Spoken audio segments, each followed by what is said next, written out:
Welcome to the art of prioritizing yourself first.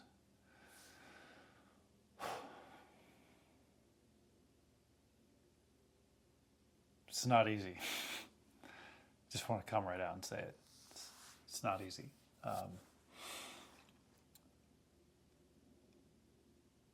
In my own journey, it's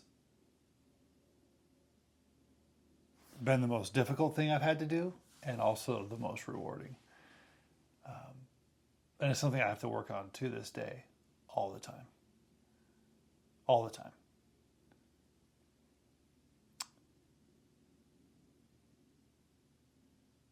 Because for the most part, the way we were raised, from our parents to the schools we were in and the teachers that taught us, nobody taught us to put ourselves first.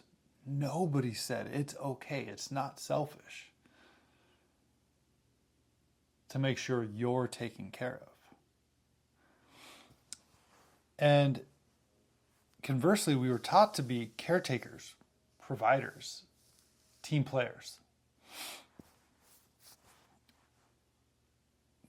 which on the surface is fine, but quite often it was at the expense of ourselves, especially our well-being and definitely our aspirations.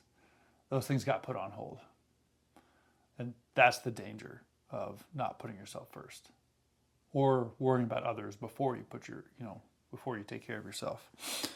And this is so deeply ingrained, at least in me and even my kids and most of the people that are in my life. This is a common thread that gets woven throughout all of our lives. And what makes it even harder is that the way society and generationally we've been taught, it's like swimming upstream. It's not only physically exhausting and mentally exhausting, but emotionally too. It hits us from all angles.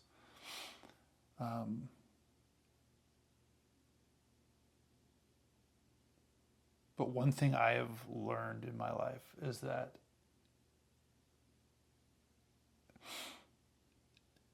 to live a life that is truly rich and fulfilling, one that has this grounding in peace, it has to start with yourself. There is no other way. I spent almost a decade trying every other route. I had no success. I've also read about 30 or 40 books on the topic, and everybody else that tried different routes failed as well too. It has to start here. It's really no different than an analogy you've probably heard before. It's the thing you see every time you fly an airplane. The video shows the mom and the son or daughter, and what to say, as a parent, put your oxygen mask on first. Because if the plane's going down or it's dropping altitude and the oxygen goes away and you pass out, you're not helping anybody. So take care of you. Put the oxygen mask on first. And then you can actually see, you have clarity. And you can really show up for the other people in your life. So in this lesson, we're going to explore, what does it mean to prioritize yourself? To put yourself first? To transcend ego-driven motivations. What does that look like? What's it feel like? We're going to look at the barriers that prevent us from doing so. We'll do some, inner work on that too, because each of us has a little bit different of a block. We'll talk about some of the misconceptions around self-care. We'll get into some practical strategies. And I just want you to remember that prioritizing yourself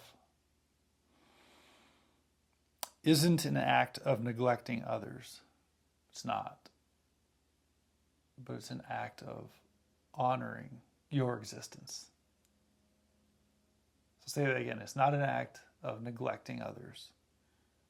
It's an act of honoring your existence. And I love that because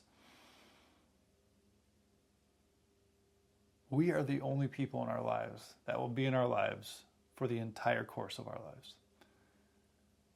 We only get this one body, this one shot, at least during this lifetime. We have to honor that. We were given this. This is our gift. We are our own gift.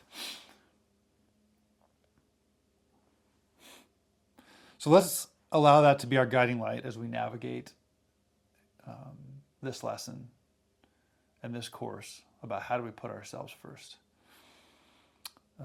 And I know that probably going to challenge some of your deep-seated beliefs.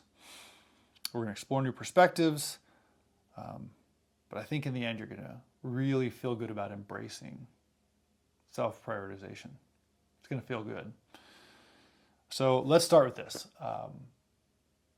In my journey, I've found, and I've had to backtrack a little bit on this, but really putting C&C, compassion and curiosity, at the forefront. Because what I found is that every time it doesn't feel right, or it goes against the grain, or I'm challenging a deep-seated belief, if I can stay curious, I can start to ask, why do I feel that way? Who taught me that? Has it really served me? And the compassion piece is, oh, wow, I see where I've actually hurt myself or I've hurt other people. And having compassion that none of that happened, in a purposeful way. But it's life, and this stuff does happen. So keeping compassion and curiosity at the forefront during this exploration, I think it's really going to help us out. All right, let's get started.